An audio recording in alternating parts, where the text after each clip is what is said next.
बरं चला लक्ष द्या. कालच्या क्लासमध्ये आपण काय सुरू केलं होतं? नवीन चॅप्टरचं नाव होतं superposition of waves.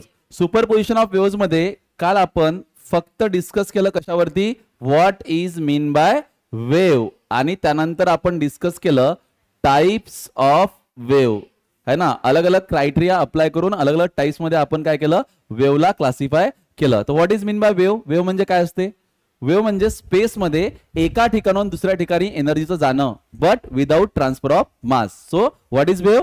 Transfer of energy and momentum from one point two another without transport of mass, called as wave. तसं इमॅजिन करू शकता तुम्ही. स्ट्रिंगचा आता सगळ्या गोष्टी डिस्कस झालेल्या, तर आपण मी डायरेक्ट कंटिन्यू करतो याला मेन वरती. ठीक आहे, बघा हे काल पण आपण ही इमेजेस टाकली होती. हे एक स्ट्रिंग आहे. या स्ट्रिंगच्या एका एंडला तुम्ही होल्ड केलं तुमच्या हँडमध्ये आणि या स्ट्रिंगला तुम्ही वरती नेलं, परत मीन वरती आणलं, परत खाली नेलं, परत वरती आणलं आणि असं जर कंटिन्यू सुरू ठेवलं तर तुम्हाला अशा प्रकारचा पॅटर्न या स्ट्रिंग मध्ये फॉर्म झालेला दिसेल. ज्या पॅटर्नच्या अलॉंग समोर या डायरेक्शन मध्ये काय ट्रॅव्हल होत आहे? एनर्जी आणि काय म्हणू शकतो आपण? मोमेंटम. बरोबर आहे. पण ज्या पार्टिकलला तुम्ही ऑसिलेट करताय तो पार्टिकल त्याच जागेवर ऑसिलेट होत आहे ना. मीन वरून एक्स्ट्रीम पर्यंत हा त्याचा अँप्लिट्यूड आहे आणि अशा पद्धतीने तो ऑसिलेट करायला. तर हे स्ट्रिंग मध्ये जे फॉर्म झालेली आहे ही एक प्रकारची वेवच आहे. आजच्या क्लासमध्ये हे तर समजलं की डिस्टर्बन्स पॅटर्न ज्यासोबत एनर्जी चालली, पण ऍक्च्युली हा डिस्टर्बन्स पुढे पुढे कसा सरकतो ते आपण बघणार आहोत. त्यासाठी पहिले एक चिन्नुकलं एग्जाम्पल समझून घ्या की एक स्ट्रिंग है. काय? एक स्ट्रिंग. ठीक है, यहाँ पे कुछ ऐसे और इस एंड को मैंने पकड़ा. स्ट्रिंग का जो फ्री हैंड है वो पकड़ा, हल्का सा एक बार ऊपर किया और फिर नीचे किया, जस्ट ऐसा ही. फक्त असं केलं, अशी दोरी आहे, असं केलं फक्त एकदा. तर तुम्ही लक्षात येऊ शकता तुमच्या की इथं अशा प्रकारचं स्ट्रक्चर फॉर्म झालं. बरोबर आहे. मी काय केलं? जस्ट ऐसा केलं तर असा लूप बनेल ना तो, है ना. और वो बन के वहीं पे नहीं रहेगा. जैसे तुमने ऐसे किया वो बना है, लेकिन वो वहां पे ना रहते हुए पुढे चालला जाईल तो इथपर्यंत, इथं पोहोचेल तो.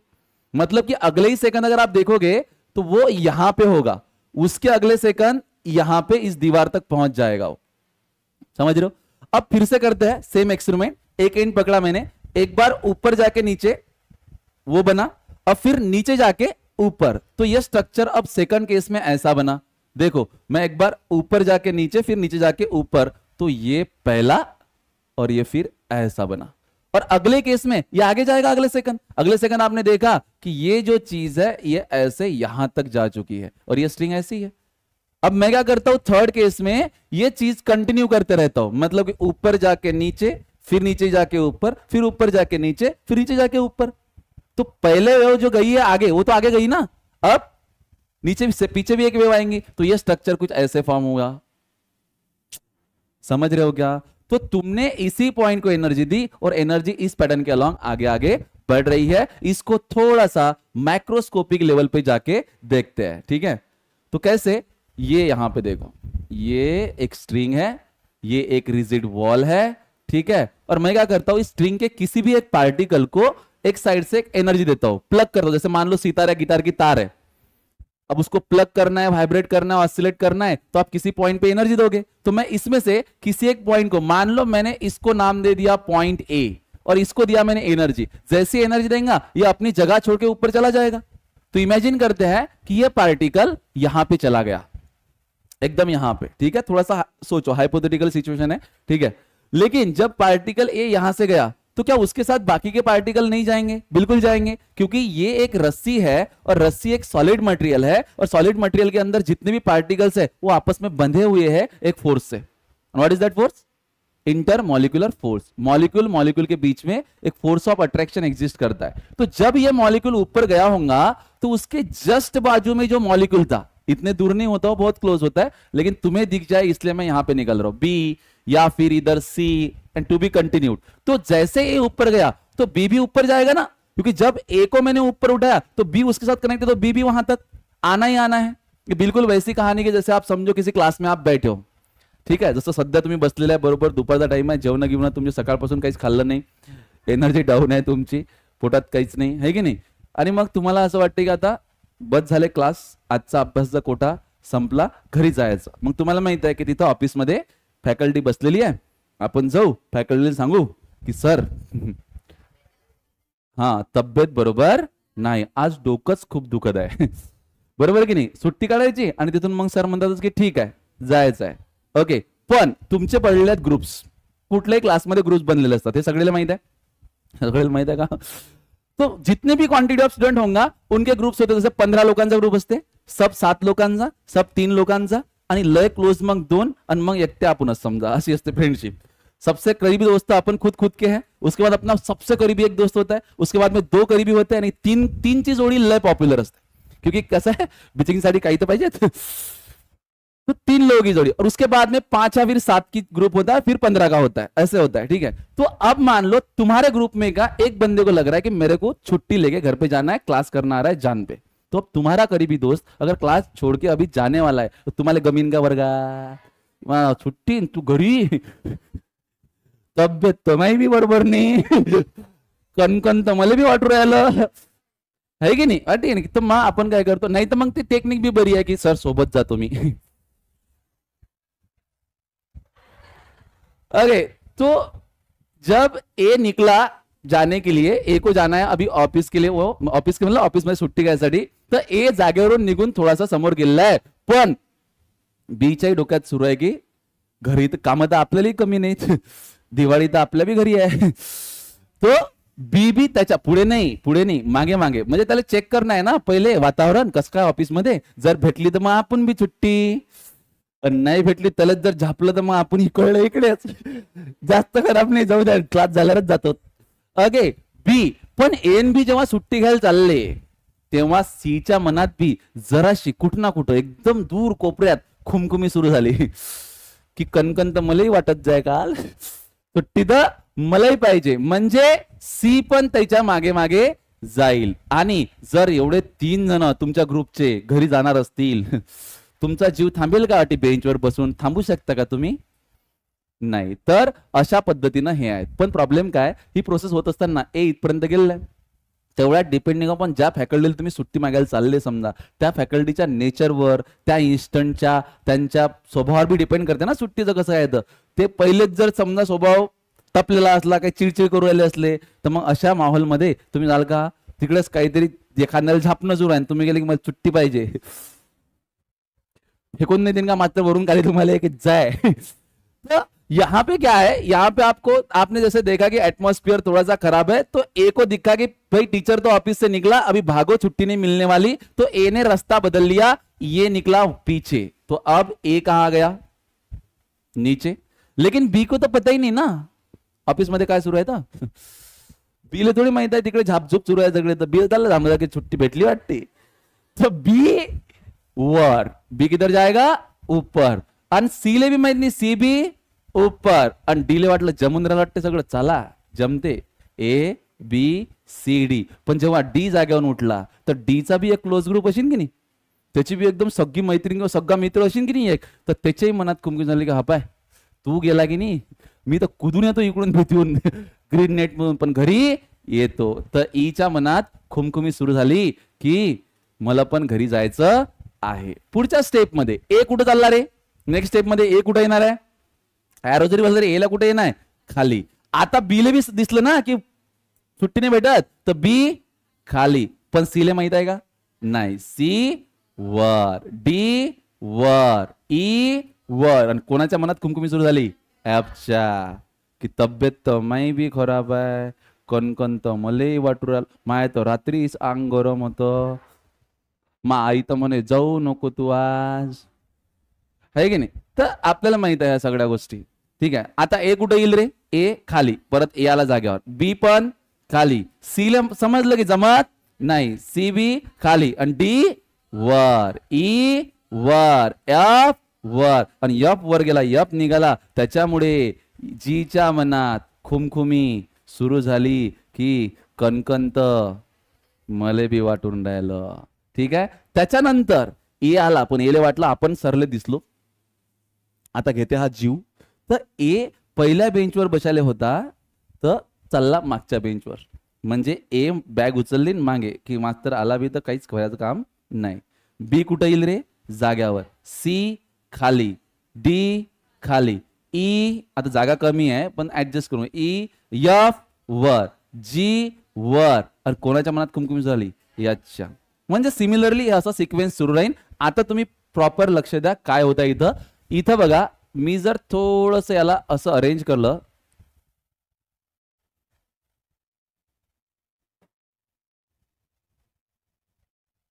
ठीक आहे, एक व्हाईट कलरचा पॅड द्या. तर आता लक्ष द्या, सर्वात पहिल्या डायग्राम मध्ये पहा, तुम्हाला पार्टिकल ए दिसू राहिला का? दिसला का पार्टिकल ए? यस. दुसऱ्या केसमध्ये पार्टिकल ए दिसला का? यस. तिसऱ्या केसमध्ये पार्टिकल ए दिसला. चौथ्या म्हणजे पार्टिकल ए पुढे सरकून नाही राहिला, तो जाग्यावरच आहे. बरोबर आहे. पण तुम्ही जर पाहिलं असेल तर पहिल्या केसमध्ये जो क्रिस्ट आहे तो तुम्हाला 50% पेक्षा कमी दिसून राहिला, पण दुसऱ्या केसमध्ये तो 50% पेक्षा थोडासा जास्त, म्हणजे क्रिस्ट बाजूला सरकला, म्हणजे क्रिस्ट पुढे चालला, पण पार्टिकल जाग्यावरच नाचू राहिला.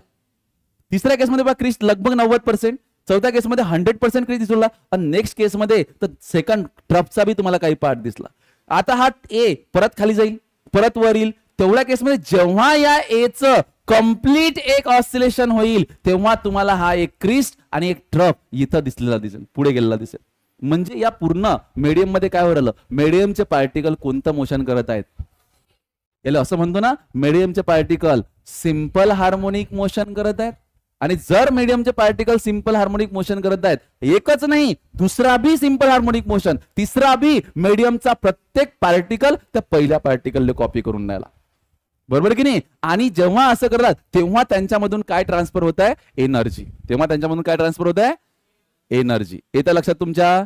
तर अशा पद्धतीनं पॅटर्न पुढे जाते आणि ऑसिलेशन होते. तर या वेवला, जे वेव बनली मीडियम मध्ये, या वेवला आपण म्हणतो सिंपल हार्मोनिक प्रोग्रेसिव्ह वेव. कारण हे वेव कंटिन्युअसली पुढे चालली ना, म्हणून या वेवचं नाव काय झालं आता, SHP. काय नाव आहे तिचं? SHP म्हणजे सिंपल हार्मोनिक प्रोग्रेसिव्ह वेव. का? कारण मीडियमचे पार्टिकल कोणतं मोशन करू राहिले, सिंपल हार्मोनिक मोशन. आणि कसा डिस्टर्बन्स पॅटर्न पुढे चालला समजलं तुम्हाला? बरं, पहिला पार्टिकलचा अँप्लिट्यूड जर 3 सेंटीमीटर असेल, अँप्लिट्यूड समजते तुम्हाला एसएचएमचा, तर दुसऱ्या पार्टिकलचा किती, 3. तिसऱ्या पार्टिकलचा किती, 3. चौथ्या पार्टिकल किती? म्हणजे मीडियमचे सगळे पार्टिकल सेम अँप्लिट्यूड न ऑसिलेट होतात जेव्हा त्यांच्यामधून कोणती वेव ट्रॅव्हल करते, सिंपल हार्मोनिक प्रोग्रेसिव्ह वेव. हा, असं होऊ शकते की एक पार्टिकल आहे पहिल्या नंबरचा, हा वर गेला परत खाली आला, तर तिथून पासून पाय फेजवर जो पार्टिकल आहे तो अजून निघला पण नाही, त्याचा फेज 0च आहे, पण याचा फेज किती झाला, पाय. म्हणजे जेव्हा मीडियम मधून वेव ट्रॅव्हल करते, प्रत्येक पार्टिकलचा फेज वेगवेगळा असू शकते. एखाद्या इन्स्टंटला वेव दिसत आहे समजा तुम्हाला, एखादी वेव आहे, त्या वेवचा तुम्ही एखाद्या इन्स्टंटला फोटो काढला, तो कोणता पार्टिकल कुठे, कोणता कुठे, कोणता कुठे, तर प्रत्येक पार्टिकलचा मीन पासून जे डिस्प्लेसमेंट आहे ते वेगवेगळं असेल ना, म्हणजे त्याचा फेज काय असेल, वेगवेगळा. मीन पासून फेज वेगळा असेल ना, पण अँप्लिट्यूड प्रत्येक पार्टिकलचं काय राहते, सेम. कारण तो कधी ना कधी मॅक्झिमम अँप्लिट्यूड त्या 3 सेंटीमीटर असेल तर त्याच्यावरती पोहोचणार आहेच. ठीक आहे. तर आता तुम्हाला हे समजलं की प्रोपॅगेशन कसं होतं डिस्टर्बन्सचं. आता जे सिंपल हार्मोनिक प्रोग्रेसिव्ह वेव आपण इंट्रोड्यूस केली, आपण तिचं इक्वेशन बनवणार आहोत, त्याचं that is what, mathematical form. आणि तो मॅथमॅटिकल फॉर्म समजणं यासाठी गरजेचं आहे, सुरू आहे ना, यासाठी गरजेचं आहे, कारण त्याच्यावरचे जे क्वेश्चन्स आहेत ते सॉल्व्ह करण्यासाठी तुम्हाला ते इक्वेशन जर चांगलं समजलं तुम्ही कोणताच क्वेश्चन सॉल्व्ह करू शकत नाही. तर आता आपण सिंपल हार्मोनिक प्रोग्रेसिव्ह वेवचं इक्वेशन समजून घेऊया. तर next topic is equation of SHP, that is equation of simple harmonic progressive wave. ठीक आहे. तो ये नाही, सॉरी, इक्वेशनच्या आधी काही महत्त्वाच्या टर्म्स आहेत त्या आपण डिस्कस करायच्या बाकी आहेत. ठीक आहे. Some important terms which are related with the wave motion. वेव्हशी रिलेटेड काही महत्त्वाच्या क्वांटिटीज समजून घ्या. सर्वात पहिली कोणती आहे, अँप्लिट्यूड. आणि हे आपल्या ओळखीची आहे. जर समजा इथं ही दोरी आहे, हिला मी टू अँड फ्रो ऑसिलेट करत आहे, तर हा डिस्टर्बन्स पॅटर्न इथं पुढे पुढे जात आहे. तर प्रत्येक पार्टिकल हा म्हणा तर हा इथपर्यंत गेला असेलच ना ड्युरिंग द ऑसिलेशन, त्याच्या बाजूचा बी. आता सध्याचा हा पार्टिकल इथं आहे, ठीक आहे, पण कधी ना कधी हा कुठे जाणार आहे, तिथं. तर हे जे कोणताही पार्टिकल जो ऑसिलेट होत आहे त्याचं त्याच्या मीन पोझिशन पासून मॅक्झिमम जे डिस्प्लेसमेंट आहे त्याला काय म्हणतो आपण, amplitude. So what is mean by amplitude of a wave, the maximum displacement of a vibrating particle from its equilibrium position. पार्टिकलचा मॅक्झिमम डिस्प्लेसमेंट म्हणजे त्याचा अँप्लिट्यूड, आणि जो पार्टिकलचा अँप्लिट्यूड आहे तोच कोणाचा अँप्लिट्यूड आहे, वेवचा. जर मी एखादी दुसरी वेव काढली तर ही वेव काढली तर हिचा अँप्लिट्यूड त्याच्यापेक्षा भी जास्त, आणि जर मी ही वेव काढली तर हिचा अँप्लिट्यूड त्याच्यापेक्षा काय होईल, कमी. समझ तुम्हाला? तर अँप्लिट्यूड इज व्हाट, पार्टिकल जो ऑसिलेशन कर रहे हैं यहां से लेकर के यहां तक का डिस्टेंस. आगे बढ़ रहे हैं. नेक्स्ट टर्म जो आती है वो आती है टाइम पीरियड. वो क्या आती है, टाइम पीरियड. सिंपल, आप लोग जानते हो, अगर मान लो ये पार्टिकल है तो इसका एक ऑसिलेशन, देखो यहां से निकला मीन एक्सट्रीम मीन एक्सट्रीम मीन, किती ऑसिलेशन झाले, एक. तर पार्टिकलच्या एका ऑसिलेशनला जेवढा टाइम लागतो तोच काय झाला रे, पिरियड ऑफ वेव्ह. कारण त्याच्या एका ऑसिलेशन मध्ये बरोबर काय बनते, एक वेव्ह. म्हणजे एक क्रिस्ट आणि एक ट्रफ, एक क्रिस्ट आणि एक ट्रफ. मी सांगितलं तुम्हाला, पार्टिकल एकदा वर नेला, खाली नेला आणि बरोबर एक वेव्ह बनली होती. एक क्रिस्ट आणि एक ट्रफ मिळून काय बनते, एक वेव्ह. तर एक वेव्ह बनायला किती टाइम लागते, तेवढाच जेवढा एका पार्टिकलला ऑसिलेट करायला लागतो. म्हणून डेफिनेशन काय होईल, time taken by wave to travel a distance equal to the wavelength. आता ते तुम्हाला वेव्हलेंथ सध्या माहिती म्हणून हे टर्म समजणार नाही, पण ऑर मध्ये डेफिनेशन लिहून देतो मी. See what is mean by time period, it is the time taken by particle, time taken by vibrating particle to complete one vibration or one oscillation is called as period of wave. आणि वरची जे definition आहे ते पण तुम्हाला समजते. समजा ही दोरी आहे, ठीक आहे, या पार्टिकलला मी एकदा वर नेलं, एकदा खाली, एकदा अजून खाली, एकदा वर, झालं एक ऑसिलेशन. म्हणजे पिरियड किती भेटला तुम्हाला ते.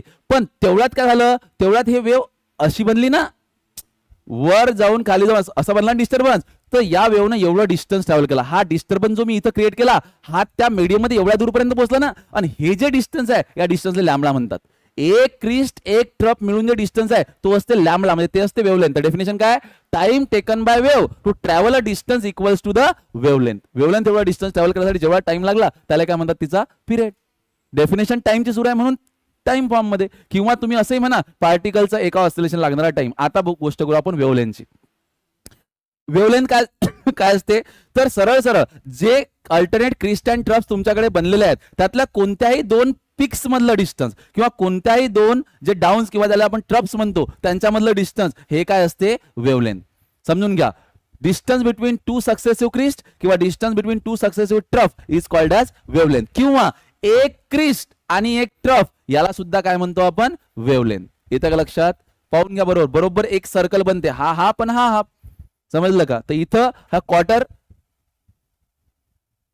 म्हणजे pi by two, pi by two, पा बा तू समजून राहिला का. तर वेव्हलेंथ काय असते, it is the distance between two successive crest और टू सक्सेसिव ट्रफ. और इसको डिनोट करेंगे हम लैम्बडा से. इसका यूनिट क्या रहेगा, ऐसा unit metre, CGS unit centimetre, और डायमेंशन क्या रहेगा L1. इधर क्या रहेगा सेकंड, और डायमेंशन क्या रहेगा इसका T1. अगर समझना है, ठीक है. आगे बढ़ रहे हैं. नेक्स्ट है हमारे पास में फ्रीक्वेंसी. अब फ्रीक्वेंसी के जो सिंबल्स है फिजिक्स में वो अपन तीन यूज करते हैं. एक तो यूज करते हैं यन, जो अपन पूरे मैकेनिक्स में यूज करते आ रहे. दूसरा यूज करते हैं स्मॉल एफ, और तीसरा यूज करते हैं मेनली न्यू. ठीक है. तो हम इस बार यूज तो वैसे तो एफ भी कर सकते हैं, लेकिन अब तक यन करते आ रहे हैं तो अभी यन ही करेंगे. किसको करेंगे, यन. तो स्मॉल यन जब भी दिखेगा मैकेनिक्स में तो हम उसको क्या समझेंगे, फ्रीक्वेंसी. और क्या होती है फ्रीक्वेंसी, एक सेकंड में कितनी साइकिल हो रही है. एक साइकिल को जितना टाइम लग रहा है वो पीरियड, लेकिन एक सेकंड में जितनी साइकिल हो रही है उसको क्या बोलेंगे, फ्रीक्वेंसी. तो जब वेव जा रही है तो मीडियम के पार्टिकल ऑसिलेट कर रहे हैं, तो एक सेकंड में वो पार्टिकल कितना ऑसिलेट होता है वो क्या कहलाएगी, फ्रीक्वेंसी. क्योंकि अगर वो एक सेकंड में 10 बार ऑसिलेट हुआ तो उस पॉइंट से एक सेकंड में कितनी वेव आगे गई होंगी, 10. तो फ्रीक्वेंसी ऑफ वेव कितना हुआ, 10. अगर वो 20 बार ऑसिलेट हुआ तो वहां से कितनी वेव आगे गई, 20. तो वेव की फ्रीक्वेंसी कितनी होगी, 20. एका पर्टिक्युलर जाऊन किती वेव पुढे चालल्या.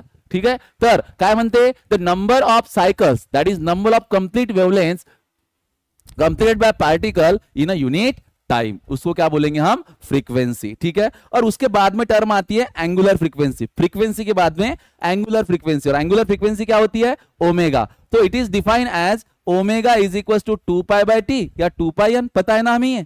तर फ्रीक्वेंसी काय, यन. आणि जर यनले 2 पायनं मल्टिप्लाय केलं तर काय भेटते तुम्हाला, ओमेगा. तर जेव्हा फ्रीक्वेन्सीला अँगलनं मल्टिप्लाय करतो तर म्हणते अँगुलर फ्रीक्वेन्सी. ठीक आहे. तो ओमेगा इज इक्वल टू 2 पाय एन हा फॉर्म्युला अँगुलर फ्रीक्वेन्सीचा आहे, आणि तुम्हाला माहिती आहे तिला अँगुलर फ्रीक्वेन्सी म्हणतात म्हणून. नेक्स्ट आता आहे आपल्याकडे वेव्ह व्हेलॉसिटी किंवा स्पीड पण म्हणतात त्याला. ठीक आहे. तर काय म्हणते बा, the velocity with which the disturbance travel through the medium is called as wave velocity. आता मी एक दोरी घेतली, त्या दोरीचा हा पार्टिकल घेतला आणि याला इथं ऑसिलेट करणं सुरू केलं. ठीक आहे. आणि त्या दोरीमध्ये तो डिस्टर्बन्स जो मी क्रिएट केला तो पुढे पुढे चालला. तो डिस्टर्बन्स प्रत्येक सेकंदाला किती डिस्टन्स ट्रॅव्हल करू लागला, एक्स, त्याला म्हणतात त्या वेव्हची speed. I repeat, particle oscillate करू लागला, त्या ऑसिलेशनची स्पीड वेगळी, आणि ऑसिलेशन करून त्या दोरीमध्ये जो डिस्टर्बन्स क्रिएट केला त्या डिस्टर्बन्सची स्पीड वेगळी. येतं का लक्षात तुमच्या? तर जो डिस्टर्बन्स पुढे पुढे चालला, जर मी आता बोलत आहे तर साऊंडची स्पीड एअरमध्ये समजा 350 मीटर पर सेकंडच्या आसपास आहे, तर डिस्टर्बन्सची स्पीड आहे ते झाली वेव्हची स्पीड. पण लाईट तर खूप जास्त स्पीडने ट्रॅव्हल करते, तर लाईटची स्पीड किती झाली मग 3 × 10⁻³ 3 लाख किलोमीटर पर सेकंड, तो वो वेव की स्पीड ज्यादा हो गई. समझ पा रहे हो का मैं क्या बोल रहा हूं? ऑसिलेशनची स्पीड वेगळी आणि डिस्टर्बन्स पुढे जायची स्पीड वेगळी. डिस्टर्बन्स म्हणजे काय की जर समजा ही दोरी आहे आणि याच्यामध्ये वेव्ह पुढे चालली आणि हिला इथून पासून इथपर्यंत यायसाठी तिला एक्स एवढं डिस्टन्स चालावं लागलं. किती डिस्टन्स चालावं लागलं? एक्स. आणि एक्स डिस्टन्स चालण्यासाठी तिला किती टाइम लागला? टी. तर हिची स्पीड कशी कळाल? एक्स डिस्टन्स चालली हे टी टाइम मध्ये. हे झाली स्पीड ऑफ अ वेव्ह. समजून राहिलं का? Distance upon time is speed upon rate of change of distance with respect to time is called as speed of a wave और व्हेलॉसिटी ऑफ वेव्ह. पण जर फक्त आपण एका वेव्ह साठी विचार केला तर एका वेव्ह साठी हे किती डिस्टन्स ट्रॅव्हल करते? लॅम्बडा. म्हणजे अथून पासून फक्त इथपर्यंतच गेली वेव्ह. ठीक आहे, तर किती डिस्टन्स ट्रॅव्हल केलं? हा पॉइंट इथं पोहोचला समजा तर लॅम्बडा. आणि त्यासाठी किती टाइम लागत असते? Capital T. तर व्ही इज इक्वल टू काय होईल? डिस्टन्स इन लॅम्बडा आणि टी काय येईल? Capital T. तर म्हणून माझ्याकडे काय आलं? V is equal to for one oscillation V is equal to काय आला? Lambda upon capital T. पण आपल्याला माहित आहे 1 अपॉन टी ला आपण काय लिहू शकतो? एन. म्हणून व्ही इज इक्वल टू काय होऊ शकते? N lambda. हा लय पॉप्युलर फॉर्म्युला आहे वेव्ह साठी. V is equal to n lambda. आणि हा जो V is equal to n lambda आहे हा फक्त याच वेव्ह साठी नाही, सगळ्या वेव्ह साठी अप्लिकेबल आहे. म्हणजे तुम्ही लाईट मध्ये जरी गेले, ऑप्टिक्स मध्ये जरी गेले तरी सुद्धा हे इक्वेशन तुम्ही वापरू शकता. ठीक आहे. नाव आता जो वरचा फॉर्म्युला आहे that V is equal to lambda, तर टी चा फॉर्म्युला पाय तुम्हाला काय माहित आहे? V is equal to lambda, T ला काय लिहिलं? 2π/ओमेगा, कारण ओमेगा असते आपला 2π/t. तर V is equal to omega, हा 2π जो काय होता 2π/ओमेगा त्याला काय केला आपण? ओमेगा वरतीला लॅम्बडा खाली आणला. डिवाइडच्या डिवाइड मध्ये आणतो. समझ रहे हो? डिवाइड के डिवाइड में तो वो ऊपर वो नीचे, तो ये होगा v is equal to omega upon 2π/लैम्बडा. और ये जो 2π/लैम्बडा है इसको हम एक कांस्टेंट के नाम से जानते हैं और वो क्या है? k. उसको बोलते हैं propagation constant. This k is called as propagation constant. I repeat, propagation constant. और बोलो भाई साहब प्रोपैगेशन कांस्टेंट का सिंबल क्या है? k. और उसको क्या लिखते हैं? k इज इक्वल टू 2π/लॅम्बडा. तर मग याला जर के लिहिलं तर v चा अजून एक फॉर्म्युला बनला that v is equal to omega upon k. तर आत्ताच्या आता एका स्लाइडवर तुम्हाला v चे दोन फॉर्म्युले भेटले. एक v is equal to n lambda आणि एक v is equal to omega upon k. मला माहित आहे v is equal to n lambda लक्षात राहते का? राहते तो लक्षात, पहिला आहे तो. पण v is equal to omega upon k याचा विसर पडण्याचा चान्सेस लय जास्त आहेत, है ना? तर याले विसरू नका. परत एकदा सांगा, speed of wave in terms of k काय असते? v is equal to omega upon k. v is equal to omega upon k. काम वापरणार आहोत आपण याला पुढे. ठीक आहे, तर हे झाली एक टर्म स्पीड ऑफ वेव्हची. पुढे आता नेक्स्ट अजून एक नंबर है that is called as term है वेव नंबर.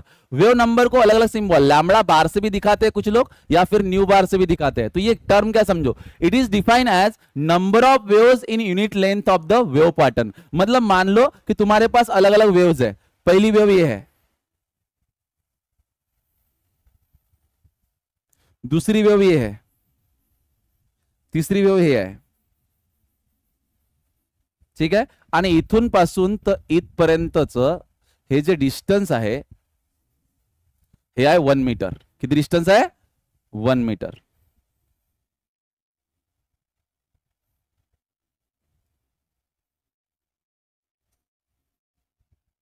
ठीक आहे. तर सरळ सरळ वेव्ह नंबर म्हणजे काय? 1 मीटर एवढ्या डिस्टन्स मध्ये, 1 मीटर एवढ्या डिस्टन्स मध्ये किती नंबर ऑफ वेव्स आहे हा झाला त्या वेव्हचा वेव्ह नंबर. जसं पहा 1 मीटर डिस्टन्स मध्ये किती वेव्ह आहेत? हे 1 आणि हे 2. तर या वेव्ह साठी जो न्यू बार आहे तो किती झाला? 2. वेव्ह नंबर किती आहे हिचा? 2. हिचा बा 1 2 3 आणि 3.5 समजा. तर आपण रफ डायग्राम काढली आहे ना, तर समजा आपण 4 कन्सिडर करू. तर एका मीटर मध्ये किती वेव्स आहेत, किती लॅम्बडा आहेत त्याच्यावर डिपेंड करते. That is what? वेव्ह. तर आता बा ज्या वेव्हची वेव्हलेंथ जास्त आहे, त्या वेव्हची वेव्हलेंथ जास्त आहे तिचा वेव्ह नंबर कसा येईल? कमी. म्हणजे wave number is what? 1 metre मध्ये किती लॅम्बडा आहेत. Divide by lambda. जिचा लॅमडा जास्त तिचा वेव्ह नंबर कमी येईल, जिचा लॅमडा कमी तिचा वेव्ह नंबर जास्त. पण मी आता या लॅमडाला अजून लिहू शकतो एका फॉर्म मध्ये. आताच मी तुम्हाला सांगितलं के इज इक्वल टू काय असते 2 पाय बाय लॅमडा. काय त्या केचं नाव propagation constant. K is equal to 2 pi by lambda. तर लॅमडा इज इक्वल टू काय होईल 2 पाय अपॉन के. तर या लॅमडाला जर मी 2 पाय अपॉन के लिहिलं तर के वरती जाईल. तर वेव्ह नंबरचा हा सुद्धा फॉर्म्युला आहे के अपॉन 2 पाय. ठीक आहे, तुम्ही हा जरी लक्षात ठेवला तरी काही हरकत नाही, चालते. वेव्ह नंबर ही टर्म झाली. पुढे चालूया. नेक्स्ट काही महत्वाचे पॉइंट आहेत. ठीक है, की पॉइंट्स. ठीक है, जैसे पीरियड टी, पीरियड क्या है अपने पास टी, तो टी को हम लिख सकते हैं 1 अपॉन यन. यार यन इज इक्वल टू होगा 1 अपॉन टी. पीरियड से हमें क्या मिल सकती है फ्रीक्वेंसी, या पीरियड से हमें क्या मिल सकता है ओमेगा. म्हणजे एखादा क्वेश्चन असा आहे की ज्यात तुम्हाला तीन पैकी कोणती एक क्वांटिटी दिली असेल तर तुम्ही असं समजू शकता की हिडन क्वांटिटी ह्या बाकीच्या लपेल आहेत. तुम्हाला जर ओमेगा माहित आहे म्हणजे तुम्हाला टी बी माहित आहे एन बी माहित आहे, समजलं का. तर हे एक ग्रुप आहे हा, है की नाही. जर तुम्हाला कोणाची माहिती लागत असेल तर या दोघांकडे ते माहिती आहेस, किंवा या दोघांची माहिती यातल्या एकाकडे आहेस, हे लक्षात घेऊ शकता. तर कॅपिटल टी, स्मॉल एन आणि ओमेगा हे इंटर रिलेटेड आहेत, त्यांचे रिलेशन्स तुम्हाला माहिती आहेत, म्हणून एमसीक्यू मध्ये तुम्ही वापरू शकता. सोबतच lambda what is wave length, new bar wave number आणि के यांचे सुद्धा आपापसामध्ये रिलेशन आहेत. तर लॅमडा इज इक्वल टू काय, लॅमडा वरून तुम्हाला काय भेटते wave number that is 1 upon lambda, आणि के चं रिलेशन लॅमडा सोबत काय असते 2 पाय बाय लॅमडा. तर ह्यांचं बी घनिष्ठ संबंध आहे. सोबत स्पीड, स्पीडचा फॉर्म्युला काय v is equal to lambda upon T. Distance जर लॅमडा झालं आणि त्यासाठी लागणारा टाइम किती असते टी, तर स्पीडचा हा फॉर्म्युला आहे. तसंच या 1/d ला मी काय लिहू शकतो एन, एन मतल्यापेक्षा एफ मतल्यापेक्षा एन म्हणतो इथं. अरे मगाशी सांगितलं ना तुम्हाला, याला मी एन लॅमडा लिहितो, एफच्या ठिकाणी एन रिप्लेस केलाय. ठीक आहे, तर इथं येईल n lambda, because 1 upon T is n आणि लॅमडा होताच. आणि सोबत टीले जर तुम्ही काय केलं 2 पाय बाय, इथं v is equal to lambda, टीले काय करता तुम्ही 2 पाय बाय ओमेगा. तर हा ओमेगा गेला वरती तर काय झाला 2 पाय अपॉन लॅमडा, तर हा ओमेगा अपॉन काय झाला के. म्हणजे v चा तुम्हाला दुसऱ्या नंबरचा फॉर्म्युला सांगितलं ना, विसरू नका. तर हा v चा दुसऱ्या नंबरचा फॉर्म्युला आणि हा v चा पहिला नंबरचा फॉर्म्युला. एल नंबर नाही दिला अजून, 1 अपॉन. कळलं का तुम्हाला, काही हरकत नाही. त्यानंतर हे गोष्ट आपण काल डिस्कस केली, हा जो की पॉइंट आहे हा काल डिस्कस केला आपण, की जेव्हा चेताली जेव्हा पहिल्या मीडियम मधून दुसऱ्या मीडियम मध्ये वेव्ह जाते तर मीडियम बदललं, मीडियम बदललं, मीडियम बदललं तर कोणती क्वांटिटी याची बदलत नाही, फ्रिक्वेन्सी बदलत नाही. बाकी क्वांटिटी लॅमडा, स्पीड ह्या गोष्टी काय होऊ शकतात, चेंज होऊ शकतात, होतात त्या चेंज. ठीक आहे, काही हरकत नाही. चला पुढे. नेक्स्ट आता काही महत्वाचे पॉइंट्स, परत एकदा सगळे पॉइंट एकदम मन लावून वाचून घ्यायचे आहेत. ठीक आहे, पहिला point, the velocity with which wave travels, ती व्हेलॉसिटी ज्या व्हेलॉसिटीनं वेव्ह ट्रॅव्हल करत आहे is different from the velocity of the particle with which they vibrate about their mean position. एखाद्या मीडियम मधून जेव्हा वेव्ह चालली तर त्या मीडियमचे पार्टिकल ज्या व्हेलॉसिटीनं व्हायब्रेट होऊन राहिले ते व्हेलॉसिटी, आणि त्या मीडियम मधून वेव्ह ज्या स्पीडनं चालली ते व्हेलॉसिटी किंवा ते स्पीड हे एकमेकांपासून मुक्तिलिफाईड आहेत, अलग आहेत, डिफरंट आहेत, त्या सेम नाही आहेत. ठीक आहे. दुसरं, for the propagation of mechanical wave medium must have properties like inertia, elasticity and minimum friction among it's particles. बरोबर आहे, काल आपण डिस्कस केलं होतं इनर्शिया, इलास्टिसिटी पाहिजेत आणि पार्टिकल मधलं जे फ्रिक्शन आहे ते सुद्धा थोडंसं लेस पाहिजे. Mechanical wave can be transverse and longitudinal. जे मेकॅनिकल वेव्ह असतात ह्या ट्रान्सवर्स बी असतात का, जसं वेव्ह इन अ स्ट्रिंग, आणि लॉन्जिट्युडनल पण असतात का, जसं की sound wave. Next, distance between 2 consecutive crest or 2 consecutive trough is equals to wavelength of the wave. 2 crest किंवा 2 ट्रफ मधलं डिस्टन्स हे वेव्हची काय असते, wavelength. And the last point, the energy और the disturbance which passes in the form of wave without any net displacement of the medium. तो जो disturbance आहे जो ट्रॅव्हल करते त्या डिस्टर्बन्सचं नेट डिस्प्लेसमेंट 0 असते. समजलं, कारण पार्टिकल तर जागेवर आहेत ना, पार्टिकल थोडी डिस्प्लेस होऊन राहिले. कुठला पार्टिकल डिस्प्लेस होऊन राहिला नाही, फक्त डिस्टर्बन्स तिथं ट्रॅव्हल करत आहे, एनर्जी ट्रॅव्हल करत आहे. ठीक आहे, अशा पद्धतीनं. ठीक आहे, आता हा प्रश्न आहे पहा काय म्हणते. Sound wave travels at 350 metre per second through a warm air and 3500 metre per second through a brass. Medium बदलले, पहिले एअर आहे नंतर ब्रास आहे, आणि साऊंड वेव्ह पहिले त्या मीडियम मध्ये ट्रॅव्हल करते तेव्हा जी स्पीड वेगळी आहे, जेव्हा दुसऱ्या मीडियम मध्ये एंट्री केली तेव्हा जी स्पीड वेगळी आहे. The wavelength of a 700 hertz in acoustic wave as it enters brass from warm air. तर तिची जे वेवलेंथ आहे जेव्हा ते त्या ब्रास मध्ये एंटर केलं तर ते किती दिले आहे तुम्हाला? हे हर्ट्स आहे ना रे, फ्रिक्वेन्सी आहे. काय दिलंय तुम्हाला? फ्रिक्वेन्सी आहे. ती वेवलेंथ शब्द वापरला पण हर्ट्स मध्ये दिलेला आहे. ठीक आहे, देऊ शकते तसं. ठीक आहे, तर फ्रिक्वेन्सी दिलेली आहे. आता तुम्हाला काय कॅल्क्युलेट करायचं आहे? तुम्हाला कॅल्क्युलेट करायचं आहे, सॉरी वेवलेंथ विचारली, फ्रिक्वेन्सी ही आहे. असा आहे तो, थोडा जॉनर वेगळा आहे क्वेश्चनचा. Wavelength of 700 hertz acoustic wave. मग 700 हर्ट्ज फ्रिक्वेन्सी असलेल्या वेवची वेवलेंथ किती असणार जेव्हा ते एअर मधून कशामध्ये एंट्री केली? ब्रास मध्ये. ठीक आहे, तर आपल्याकडे दोन मीडियम आहेत. पहिल्या मीडियम साठी आपल्याकडे कंडिशन काय? पहिली मीडियम घेतलं, दुसरा मीडियम घेतलं. पहिल्या मीडियम मध्ये स्पीड दैट इज उसको मान लो v1, वो कितनी है? 350 मीटर पर सेकंड. और दूसरे मीडियम में स्पीड होगी v2. ठीक है, नेक्स्ट पहले मीडियम में वेवलेंथ होगी λ1, दूसरे मीडियम में वेवलेंथ होगी λ2. दूसरे मीडियम में स्पीड पता है कितनी है? 3500 मीटर पर सेकंड. ये थी हमारा पहला मीडियम वॉर्म एयर और ये दूसरा था, ये क्या था? ब्रास. ये क्या था? ब्रास. अच्छा, λ1 वेवलेंथ नहीं पता पहले मीडियम में और दूसरे मीडियम में वेवलेंथ निकालनी है. ठीक है, पहले मीडियम में भी नहीं पता. नेक्स्ट फ्रीक्वेंसी कितनी है वेव की? 700. तो जब उसने एंट्री किया, यानी फ्रीक्वेंसी को हम नाम देंगे n, जब उसने एंट्री किया तो 700 हर्ट्ज फ्रीक्वेंसी थी. तो एंट्री के पहले भी कितनी थी? 700 हर्ट्ज. क्योंकि मीडियम बदलने से फ्रीक्वेंसी थोड़ी ना बदलती है, तो फ्रीक्वेंसी n का नहीं रहेगा और इधर की वेवलेंथ हमको नहीं पता. तो आप देखो क्या करोगे, तुमको बताना क्या है? λ2. λ2 के लिए तुम्हें क्या पता है? v2 और n चाहिए. बराबर है ना? हाँ, बरोबर आहे ना? तर मग आता तुम्ही काय कराल? फ्रिक्वेन्सी जर सेम आहे, फ्रिक्वेन्सी जर सेम आहे, n is equal to n आहे, n1 is equal to n2 असं म्हणू शकता. तर n1च्या केसमध्ये काय आहे तुमच्याकडे? v इज इक्वल टू जर n लॅम्बडा आहे तर n इज इक्वल टू झाला v अपॉन लॅम्बडा. इकडे भी v अपॉन काय झाला? लॅम्बडा. हा झाला तुमचा 1 λ1, हा झाला तुमचा 2 λ2. तुम्हाला कोणत्या व्हॅल्यू माहित आहेत? v1 ची व्हॅल्यू किती आहे तुमची? 350 आणि λ1 इज इक्वल टू v2 ची व्हॅल्यू किती आहे? 3500 आणि काय इथं? λ2. ठीक आहे, तर तुम्ही काय कराल? λ2 upon λ1 is equal to 3500 upon काय रे? 35. तर इथं काय होईल? हा किती येईल? 10. दॅट इज λ2 काय असेल? 10 टाइम्स ऑफ λ1. समजलं का? म्हणजे λ2 हा जास्त आहे. किती पटीनं? 10 पटीनं. तो ऑप्शन आहे की जो वेवलेंथ होगी सेकंड मीडियम की, it will increase by a factor of 10. Option C और ऑप्शन 3 इज द करेक्ट. कळलं का? हे अगदी सोपं आहे. नेक्स्ट पीवाय आहे तो नीटचा. अगला question. In a transverse progressive wave the distance between 5th crest and 9th crest is 28 centimetre. If the time taken by wave to travel from 5th crest to 9th crest is 2 seconds, find the wavelength, speed and frequency of the wave. सगळ्यात पहले आपल्याला wave काढायला लागेल आणि तिचे Christ भी काढायला लागेल सगळे. तो ये कुछ इस तरीके से वेव बना रहा हूं. 1 2 3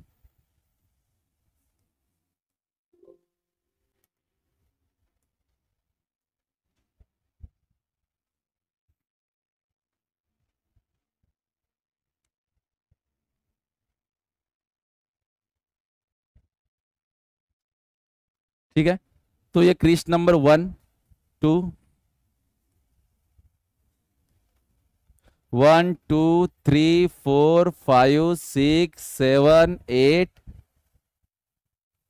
9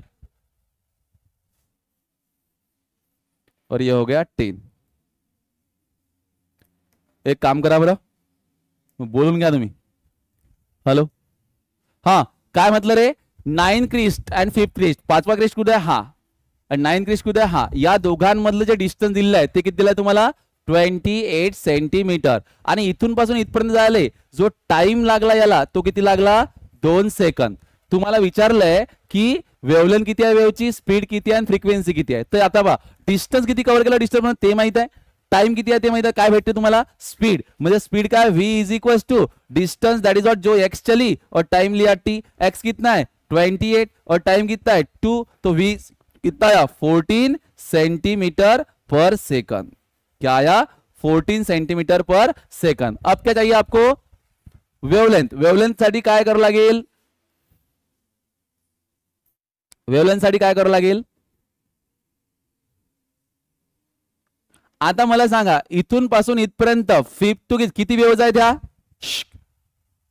नाऊन मधून 5 किती झालं 4, म्हणजे जो लॅम्बडा आहे ना, तुम्ही काय करू शकता, आपल्याला माहित आहे v is equals to n lambda आहे, तुम्ही इथून काय काढू शकता वेवलेंथ काढू शकता ना, है की नाही, वेवलेंथ काढू शकता किंवा हा काढू शकतो, lambda is equals to 4 times of 4 lambda is equals to 28 असं म्हणू शकतो आपण, की 4 लॅम्बडा आहेत ना त्याच्यामध्ये, 4 लॅम्बडा किती 28 सेंटीमीटर, तर लॅम्बडा इज इक्वल्स टू किती 28/4, तर लॅम्बडाची व्हॅल्यू किती आली 7, तर लॅम्बडा आला तुमचा 7 सेंटीमीटर। तुम्हाला वेवलेंथ पण भेटली, स्पीड तुम्ही आधी काढली, आता काय काढणार तुम्हाला फ्रिक्वेन्सी, म्हणजे काय v इज इक्वल्स टू काय रे n लॅम्बडा, तर तुम्हाला काढणार आता n, तर n is equals to v upon lambda, v किती काढलाय तुम्ही 14 आणि लॅम्बडा किती तुमचा 7, तर फ्रिक्वेन्सी किती असेल तुमची 2 हर्ट्झ। कळला का प्रश्न। या क्वेश्चन मध्ये हे डिस्टन्स होतं, हा टाइम होता, त्याच्यावरून स्पीड भेटली, त्या डिस्टन्स मध्ये टोटल लॅम्बडा किती आहेत ते पाहिले आपण, 4 लॅम्बडा आहेत, त्याच्यामध्ये 4 लॅम्बडा 28 सेंटीमीटर बसलेले आहेत, म्हणून तिथून लॅम्बडा भेटता, आणि लॅम्बडा आणि व्ही माहित असला की तुम्ही काय काढू शकता फ्रिक्वेन्सी काढू शकता। ठीक आहे, नेक्स्ट टाइम नाही झाला, उद्या झाला तर जास्त नाही घेत, फक्त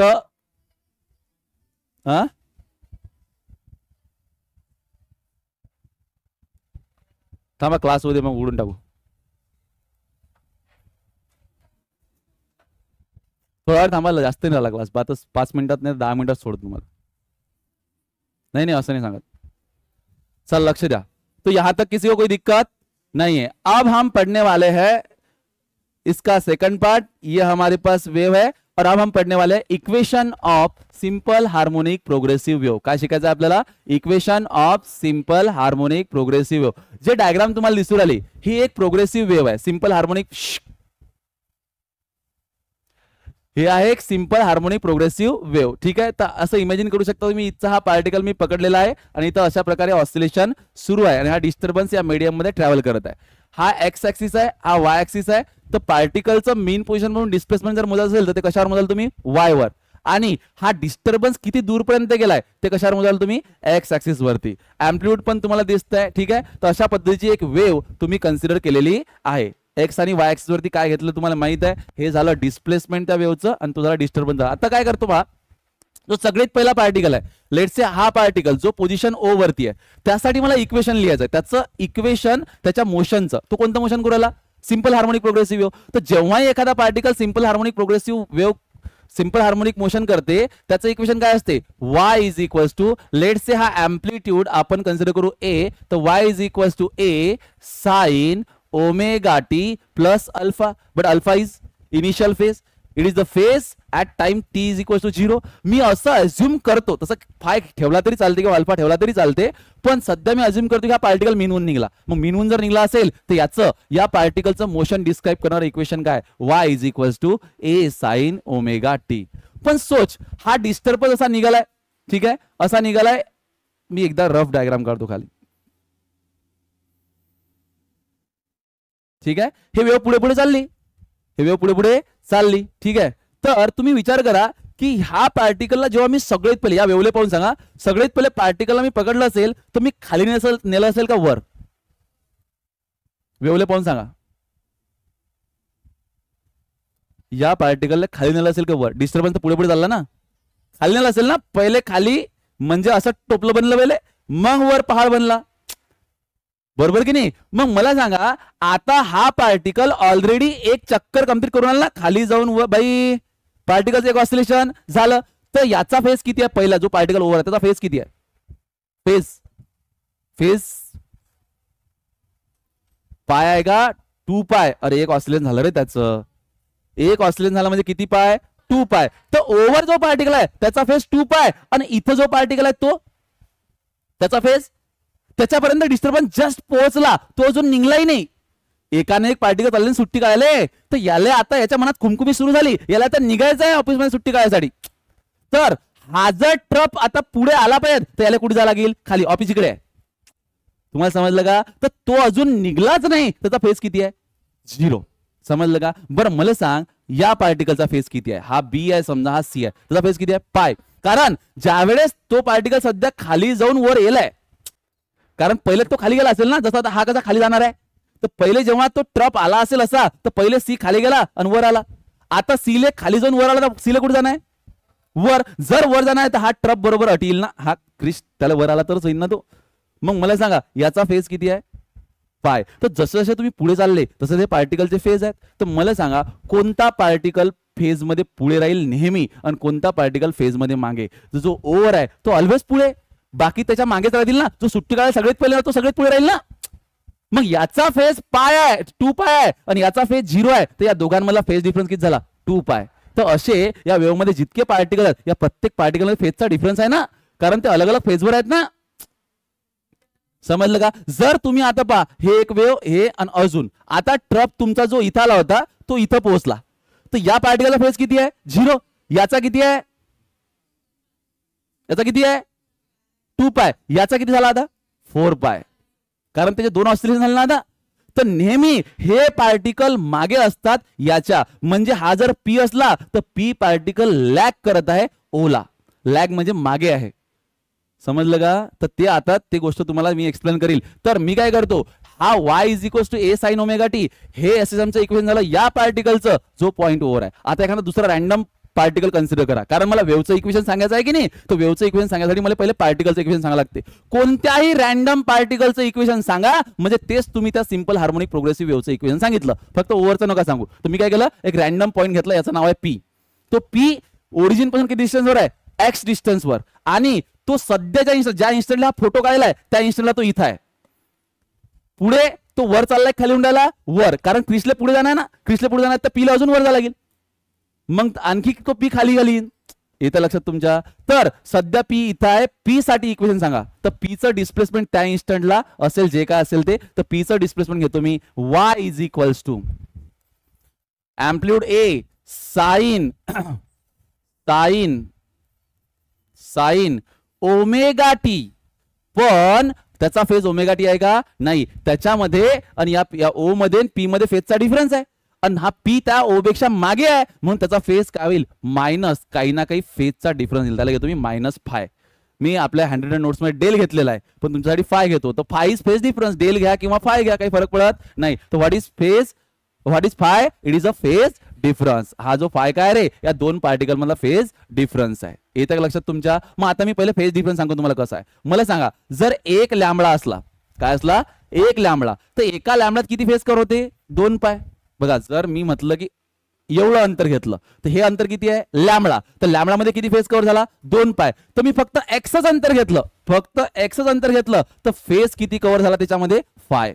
अरे एका लॅम्बडात 2 पाय, तर एक्स मध्ये किती फेज घेतला आपण, फाय. तर मग इथून मला फायची किंमत काय भेटते, इथून मला फाय भेटते 2 pi x upon what is that, lambda. याचा तुम्ही टॅटू करून ठेवा कुठतरी, पण अशा ठिकाणी करून ठेवा की दिसला पाहिजे तुम्हाला. Phi that is change in phase, phase difference is equals to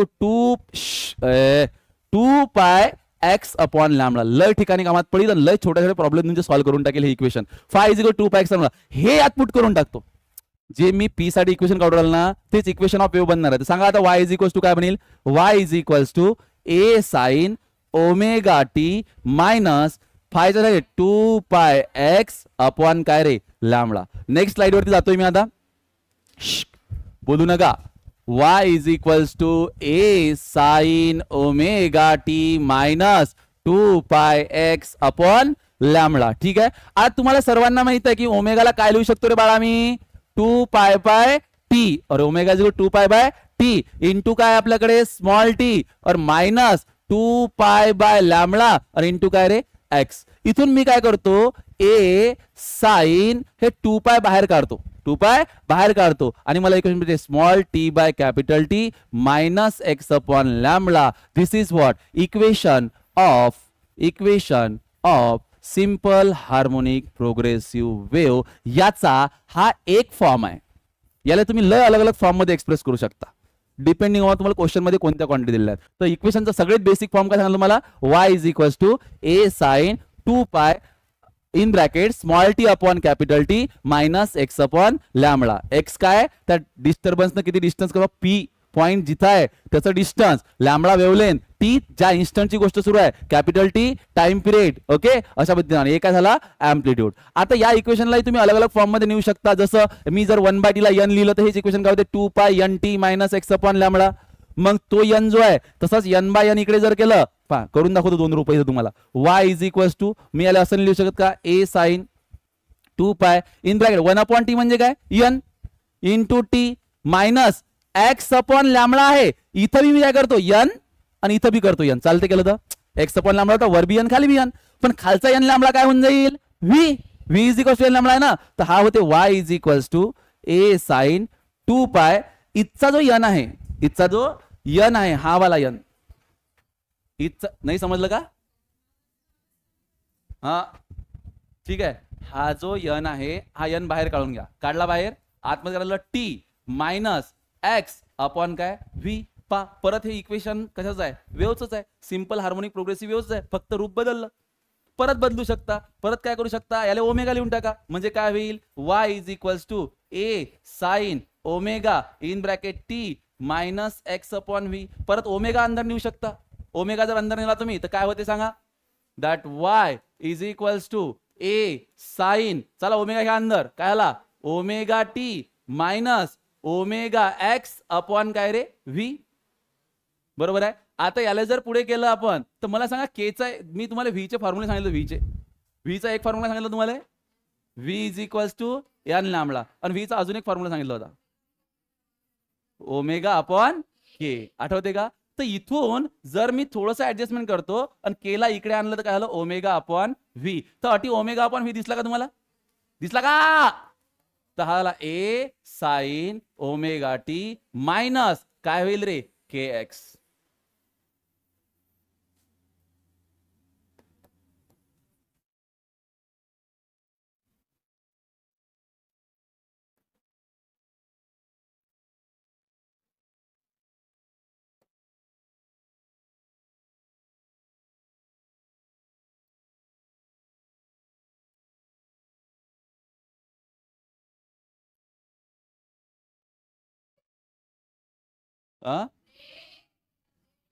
red झाला का,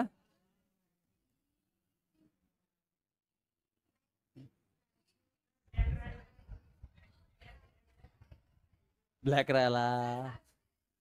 हा y is equals to a sine omega t minus k x, हा सुद्धा सिंपल हार्मोनिक प्रोग्रेसिव्ह वेव्हच्या इक्वेशनचा एक फॉर्म आहे आणि हा या सगळ्या फॉर्म पैकी सगळ्यात पॉप्युलर आहे. y is equals to omega t minus k x. आता नीट आहे का, मी वेव्ह जे घेतली होती, कन्सिडर केली होती, ते वेव्ह कुठे चालली होती सांगा बरं, along positive x axis, positive x axis चालली होती. तर इक्वेशन मध्ये पहा, जेव्हा तुमचा एक्स निगेटिव्ह आहे तेव्हा वेव्ह कुठे चालली, पॉझिटिव्ह एक्स ऍक्सिस. जर मी इक्वेशन असं लिहिलं y is equal to a sine omega t plus k x, तर वेव्ह कुठे चालली, अलॉंग निगेटिव्ह एक्स ऍक्सिस. जर एक्स निगेटिव्ह आहे तर पॉझिटिव्ह एक्स न चालली, आणि एक्स पॉझिटिव्ह आहे तर निगेटिव्ह एक्स न चालली. दुसरी महत्वाची गोष्ट, हा जो y आहे हा डिस्प्लेसमेंट पार्टिकलचं y ऍक्सिस वर होऊन राहिलं, आणि हा एक्स आहे की वेव्ह अलॉंग एक्स ऍक्सिस चालली, म्हणजे डायरेक्शन ऑफ प्रोपॅगेशन कोण सांगू राहिलं, एक्स, आणि डायरेक्शन ऑफ व्हायब्रेशन कोण देऊ राहिलं, वाय. याचा अर्थ हे कोणती वेव्ह आहे, ट्रान्सवर्स वेव्ह. कोणती वेव्ह आहे, ट्रान्सवर्स वेव्ह. जर अतिबी वाय असता आणि अतिबी वाय असता, याचा अर्थ वेव्ह कोणती असती, लॉन्जिट्युडनल, कारण पार्टिकलचं व्हायब्रेशन बी अलॉंग एक्सच असतं किंवा अलॉंग वायच असतं आणि डायरेक्शन बी तेच असते. इथं बी झेड असता, इथं बी झेड असता, लॉन्जिट्युडनल वेव्ह. इथं बी कोण राहिला, समजा सेम सेम असले लॉन्जिट्युडनल वेव्ह, डिफरंट असले ट्रान्सवर्स. समजलं का. मग मला सांगा, पार्टिकल ही जी वेव्ह आहे हे नेचर काय आहे तिचं, ट्रान्सवर्स. कोणत्या डायरेक्शनने चालली, अलॉंग पॉझिटिव्ह एक्स ऍक्सिस. ठीक आहे, ओळखता येईल. तर हे झालं पोरो सिंपल हार्मोनिक प्रोग्रेसिव्ह वेव्हचं इक्वेशन. पण इक्वेशनच्या या रूपाला आणखी थोडंसं डेकोरेट करू. ठीक आहे, पहिला हे दोरी आहे, हा पहिला पार्टिकल आहे, हा पहिला पार्टिकल ऑसिलेट केला. आता मी याचा फेज झिरो घेत नाही, मला नाही माहित हा टाइम टी झिरोला कुठून निघाला. मीनहून निघाला असता तर मी अल्फा 0 घेतला असता, अल्फा तो फाय इनिशियल फेज इपोच 0 घेतला असता. पण आता y is equals to A sine omega t, ठीक आहे, प्लस याचा काही ना काही इनिशियल फेज असेल ना, A sine omega t plus alpha, अल्फाच घेतो, अल्फा घेऊ फाय घेऊ, कोणताही घेतला तरी काही प्रॉब्लेम नाहीये, ठीक आहे. हा घेतला मी ना alpha, A sine omega t plus alpha. आता हा डिस्टर्बन्स इथून निघला आणि इथपर्यंत पोहोचेल ना तो, तर या पार्टिकल मध्ये आणि या पार्टिकल मध्ये फेजचा डिफरन्स आहे की नाही आहे. हा पहिले ऑसिलेट निघाला ना, याचे फेज काहीतरी कितीतरी पाय होतील तेव्हा कुठं हा ऑसिलेट करायला लागेल ना, हा लेट आहे ना, तर हा मागे आहे. त्याच्यामुळे याचं इक्वेशन होईल y is equals to A sine omega t, काय होईल रे, प्लस अल्फा, आणि काय घ्यावं लागेल आपल्याला, काहीतरी फेज घ्यावा लागेल, आणि तो फेज घेतो मी असा, लेट से यानं एवढून पासून इथपर्यंत डिस्टन्स ट्रॅव्हल केलं x, आणि हे डिस्टन्स ट्रॅव्हल करायला टाइम लागला t, आणि या वेव्हची स्पीड आहे v, तर डिस्टन्स ट्रॅव्हल करायला टाइम लागला, तर इथून टाइम काढतो मी, हा टाइम चेंज करतो, तर टाइम किती होईल, t इज इक्वल्स टू काय होईल रे, आपलं जनरली काय असते, v is equals to x upon t, तर t इज इक्वल्स टू काय येईल, x अपॉन v. तर एवढा टाइम लागला या इथपर्यंत वेव्ह पोहोचायसाठी, बरोबर की नाही. तर इथची जर t ची व्हॅल्यू येईल ते कशी येईल, ते येईल ओमेगा, आणि t ची व्हॅल्यू घेईल मी, that is what t minus x upon v, आणि प्लस मध्ये काय राहील रे, दॅट फाय और अल्फा. याला काय करू आपण, फायच घेऊ, फाय अल्फा काय घेऊ शकता, कारण पुढे प्रॉब्लेम मध्ये फाय येईल, तर मग कन्फ्युज व्हायचं काम नाही. नीट समजून घ्या मी काय केलं. पहिला पार्टिकल ऑसिलेट करूला, याचा समजा घेऊन काय, y is equal to A sine omega t plus alpha, alpha एस साठी किंवा फाय एस साठी, कारण तो मीन वरून निघाला कुठून निघाला मला माहित नाही, त्याची टाइम टीला काहीतरी इनिशियल फेज होता, म्हणून हे इक्वेशन आहे. पण जेव्हा हा डिस्टर्बन्स इथं पोहोचला, तर जे टाइम टी ची व्हॅल्यू आहे ना, त्याच्यापेक्षा लेट पोहोचला ना, तर त्यातून काय करावं लागेल आपल्याला, काहीतरी मायनस करावं लागेल, तर इथं जो टाइम येईल तो काय येईल, t minus x upon v. तर इक्वेशन काय म्हणलं, y is equal to A sine omega t minus x upon v plus phi. And what is that, this is the equation of simple harmonic wave which is travelling along positive x direction. Evaluate करून देतो, y is equal to a, चला omega अंदर न्या, काय केला, omega गेला अंदर, तर काय झाला ओमेगा टी, चला ओमेगा आतमध्ये अंदर, मायनस ओमेगा एक्स अपॉन काय झाला व्ही, आणि प्लस काय तुमच्याकडे फाय, पोहोचले इथपर्यंत. पुढे y is equals to A sine, अरे आताच सांगितलं मी मागच्या स्लाइडवर, ओमेगा टी, हा ओमेगा अपॉन व्ही, याला काय करतो मी के, म्हणजे काय झाला तो मायनस के एक्स, आणि प्लस काय इथं फाय. मागच्याही स्लाइडवर हेच आहे, फक्त फाय आपण सुरुवातलेच 0 घेतला म्हणून फाय आलता नाही, आता आपण फाय कन्सिडर केला तर फाय आला. आणि हे जे इक्वेशन आहे,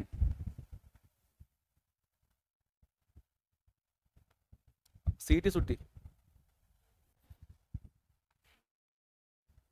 हा, y is equal to A sine omega t minus k x plus phi. पोहोचू राहिले का तुम्ही, पोहोचले का. आता बा के एक्स ची व्हॅल्यू कशी आहे, एक्सचा साइन कसा आहे, तुम्हाला भी सुट्टी आहे 5 मिनिटं, हा फक्त 5 मिनिटं सुट्टी, तो 5 मिनिटं असे मोजून घ्या तुम्ही, 1 2 3 4 5. मला सांगा, तुम्ही मला सांगा पहिले हे वेव कुठे चालली,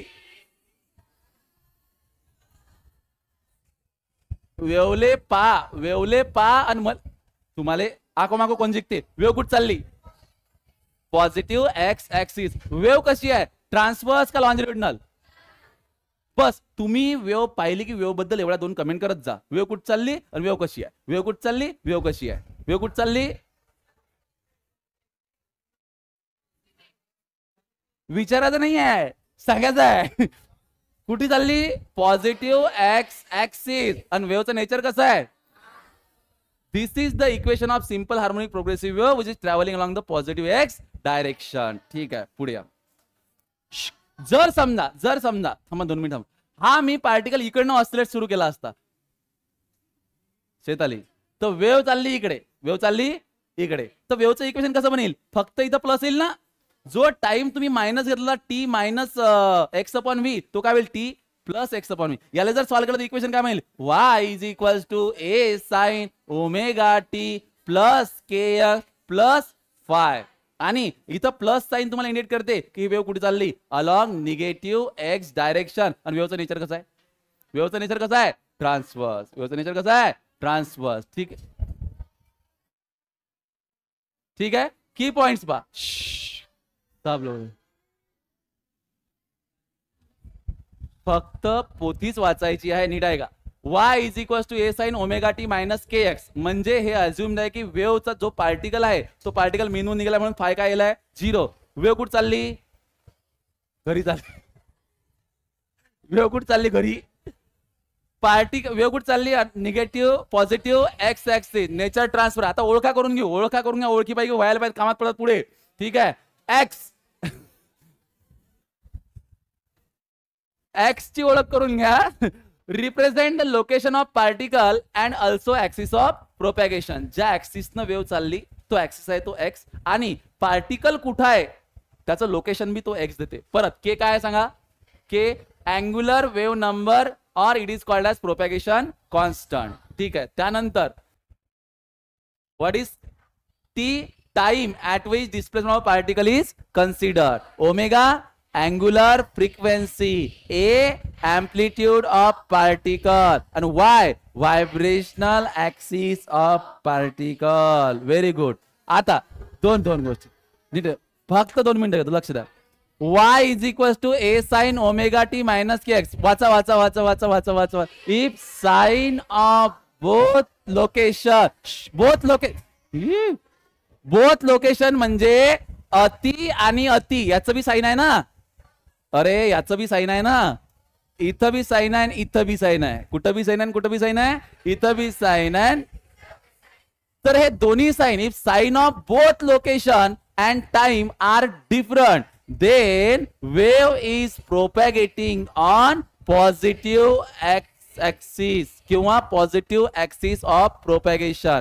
and if sign of both location are same, then wave is propagating on negative axis of propagation. हा x propagation axis आहे आणि पॉझिटिव्ह निगेटिव्ह तुम्हाला समजलेलं आहे. Next y is equal to a sin omega t minus k x. काय म्हणते? If axis are different, मतलब म्हणजे y आणि x आहे की नाही.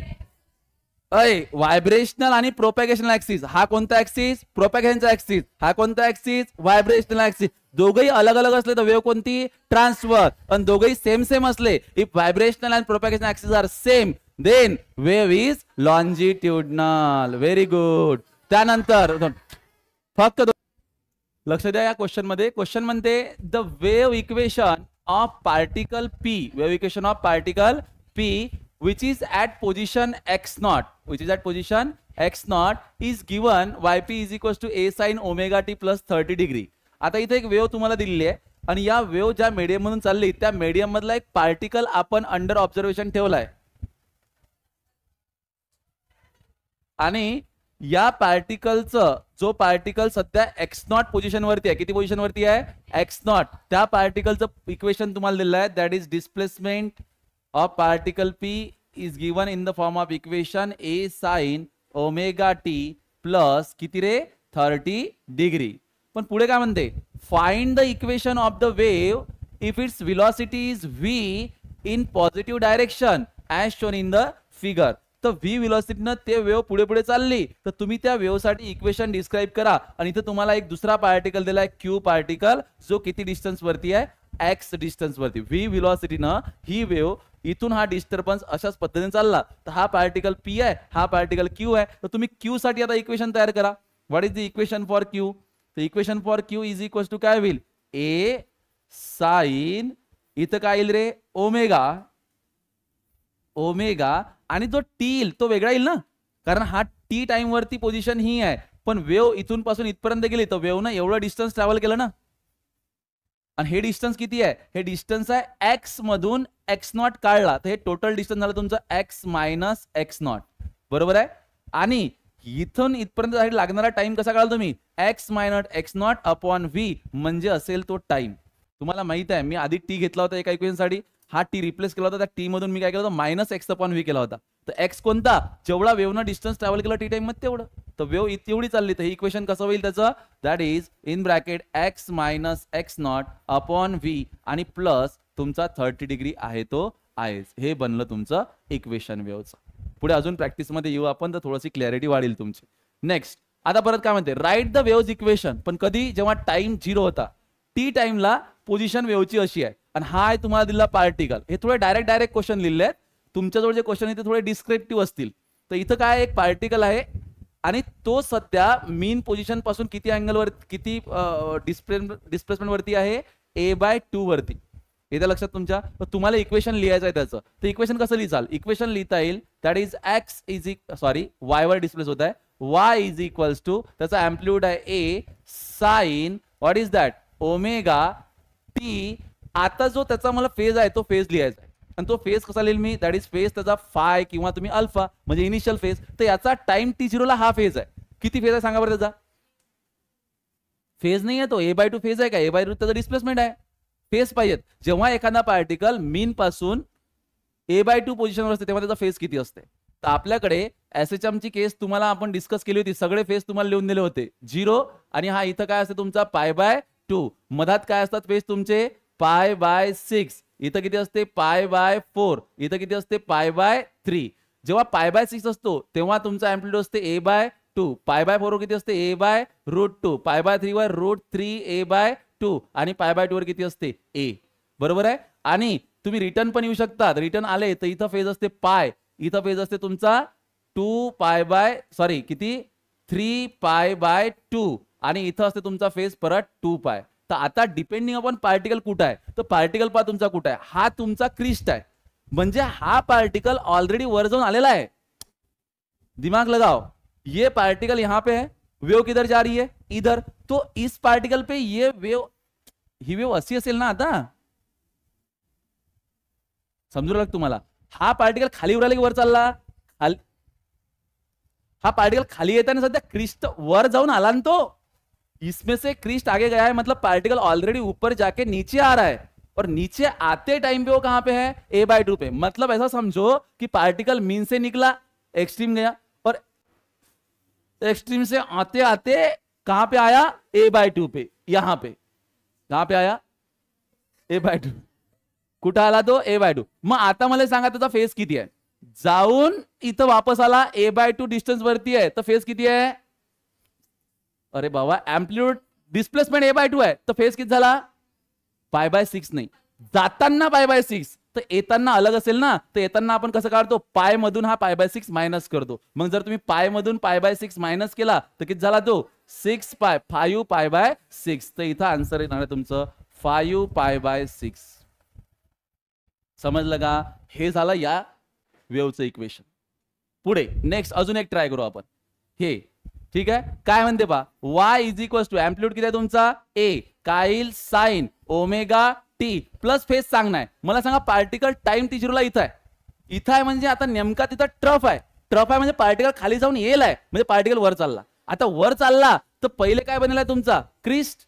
म्हणजे पार्टिकल इनिशियली वर जाऊन सुरू करेल ना. म्हणजे या केसमध्ये पार्टिकल वर जायलाय, खाली येलाय, खाली जायलाय आणि आता येऊन राहिला. तिथचा फेस आहे तो. समजलं का. म्हणजे सिच्युएशन कोणती आहे माहिती आहे का. हे हा पार्टिकल इथून गेला एक्स्ट्रीम, एक्स्ट्रीम आला मीन, मीनून आला ही एक्स्ट्रीम आणि ही एक्स्ट्रीम येता येता इथं किती आहे त्याचा a/√2 आणि इथं किती रे √3 a/2. समजलं का. तो इथं आहे सध्या a/√2 वर. मग आता सांगा a/√2 फेज येताना काढायचा आहे तुम्हाला. तसं पाहिलं तर हा किती होते आपला π/4. इकडून पाहिला विचार केला 2 नंबरले पण हा π/4 नाही घ्या लागत. आपल्याला घ्या लागते हा 2π मधून π/4 मायनस करावं लागेल. म्हणजे 2π मायनस π/4 किती होते तो 8π मायनस π 7π/4. तर इथं येणार आहे y is equals to a sine omega t plus 7π.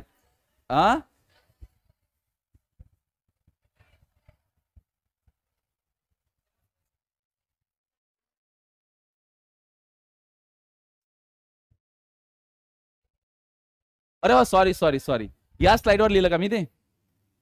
हा इथं आहे ते. तर किती येईल ते 7. मला हे सुट्टी पाहिजे वाटते. बदला करेल तो आहे की नाही 7π/4. मी टेन्शन मध्ये उरालो विद्यार्थी झोपून आले तर. ठीक आहे नेक्स्ट चला पारे प्रश्न बारे लक्ष द्या रे. काय म्हणते equation of wave is given by. हे इक्वेशन दिलं आहे y is equals to this this this this this. Find out velocity of wave. सांगा व्हेलॉसिटी वेव्हची काय. कम्पेअर करायला लागेल. मला सांगा हा एक्स आहे, हा एक्स आहे, तर एक्सचा जो कोएफिशियंट आहे तो कोण असते?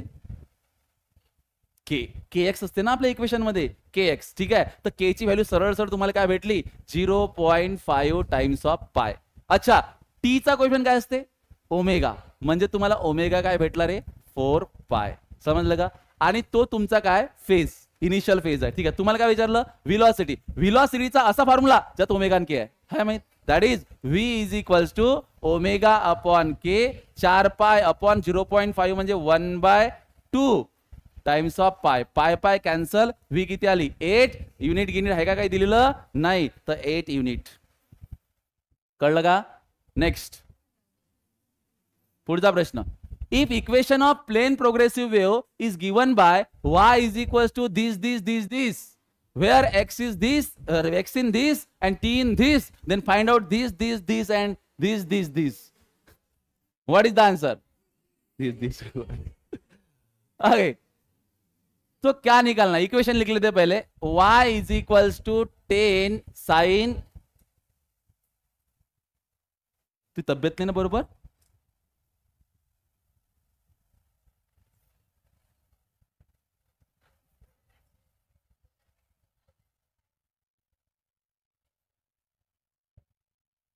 इक्वेशन वेव्हचं काय? इक्वेशन वेव्हचं दिलेलं आहे तुम्हाला. चला ओळखा, सांगा सगळ्यात पहिले ओळखा.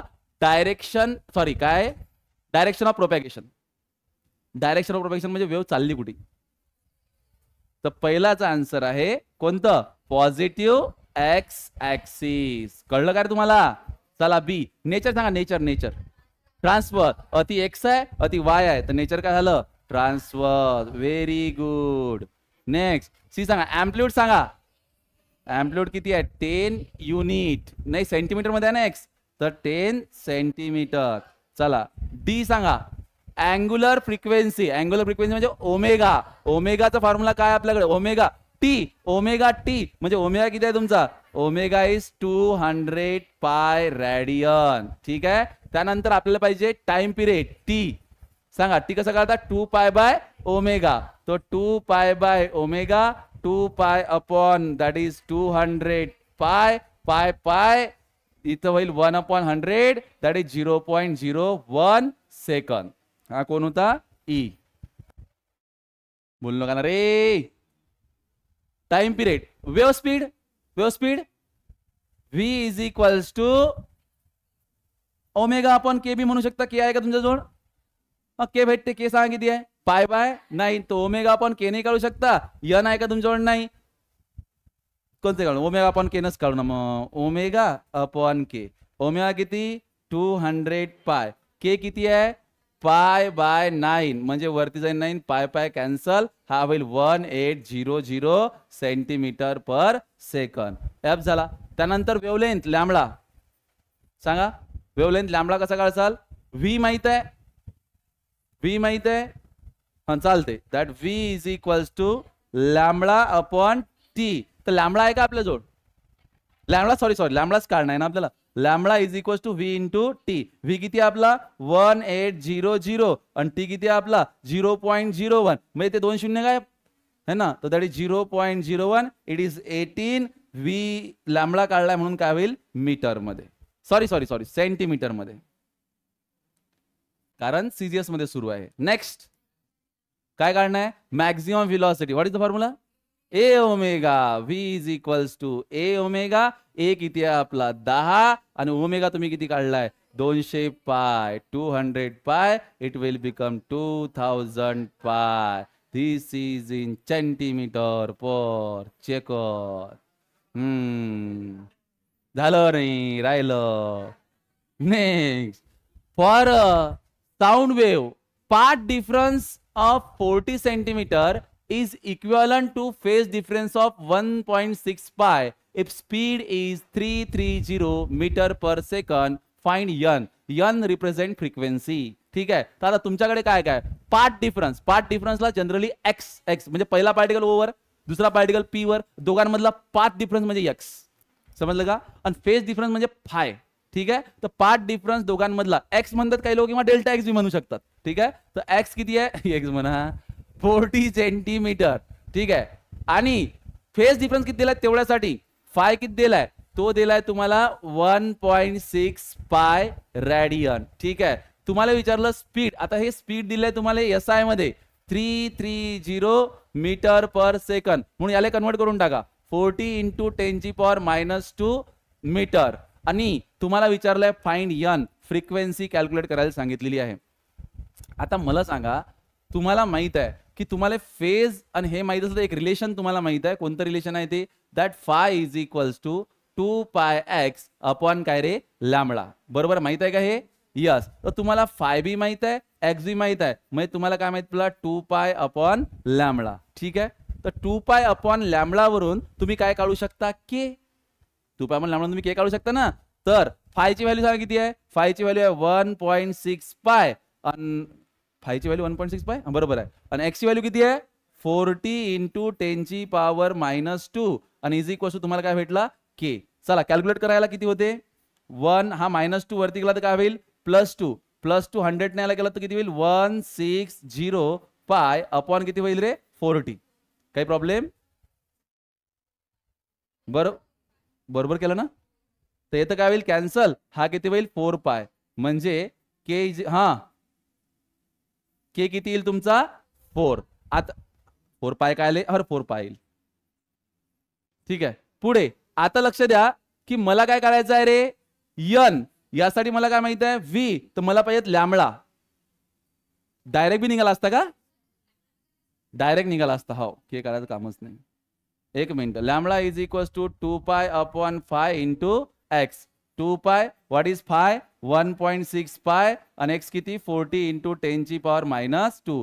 पाय पाय कॅन्सल, हा 10⁻² जर ऍडजस्ट केला तर झाला 80 × 10⁻². इथं याले करतो 16 × 10⁻⁻1. एक कॅन्सल झाला आणि हा किती होते 16 पंच 5 × 10⁻⁻ किती झाली -1, म्हणजे तो किती होईल रे तुमचा 5 × 10⁻⁻1 लॅम्बडा इन मीटर. ठीक आहे. आणि तुम्हाला काढणं काय n, तर v इज इक्वल्स टू काय n लॅम्बडा, तर n is equals to v upon lambda. v कुठे काढलाय तुम्ही, v आहे तुमच्याकडे 330 आणि लॅम्बडा आहे तुमच्याकडे 5 × 10⁻⁻1. वर गेला तर +1 होते, दॅट इज 330 अपॉन काय होईल 5. 30 दिला 5 ने डिवाइड करा, काय 660 हर्ट्स. हे राहील तुमचं आन्सर यांचं. ठीक आहे. झालं. तर आजची कहाणी इथंच थांबूया, बाकी उद्या.